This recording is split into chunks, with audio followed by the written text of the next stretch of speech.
Hi, this is Mike Maloney, and I quickly wanted to revisit the yield curve. This is stock charts, and this is a wonderful little gizmo they've got called the dynamic yield curve.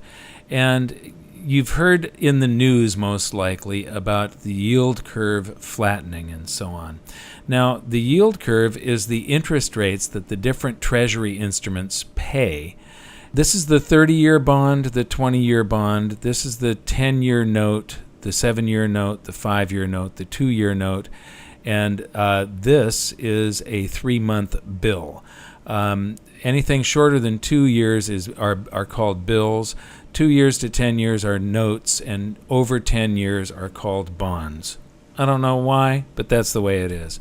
So what's interesting about this, though, is, we've been hearing people talking about the flattening of the yield curve, and this isn't flat. It's still sort of a positive curve.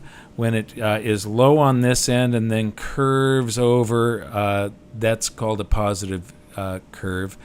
And you can get an inverted curve also. The neat thing about this dynamic yield curve is it has the S&P 500 index plotted right alongside it, and you can sweep through with this bar here and see what the yield curve was at any given moment in time according to the bond auctions. And this is still a positive yield curve, but as we get toward the crash of the NASDAQ, you'll see that this curve starts to flatten and short-term interest rates go up. This means that investors are nervous, and here you'll have a completely inverted yield curve.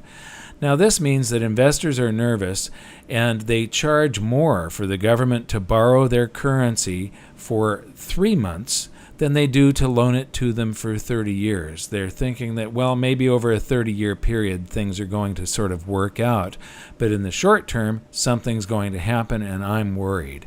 And these investors tend to be right. So this is the S&P 500 index, and these bond investors, the bond vigilantes they're called, predicted this crash. And then you'll see something interesting happen. This 30-year bond starts to stick. Now, that isn't because the interest rate was fixed. That's because Alan Greenspan eliminated that bond for quite a while. But this is a positive curve. And then what you'll see is that we start to go into the real estate bubble, and it gets starts to flatten here.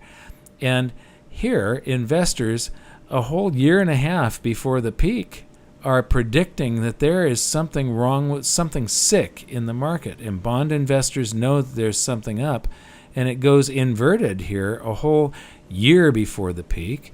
And then it starts to crash, and you'll see that Ben Bernanke takes this short bond, or short, these are notes, down to 0.25%, so 0.25%, and he pegs it there, and it just stays.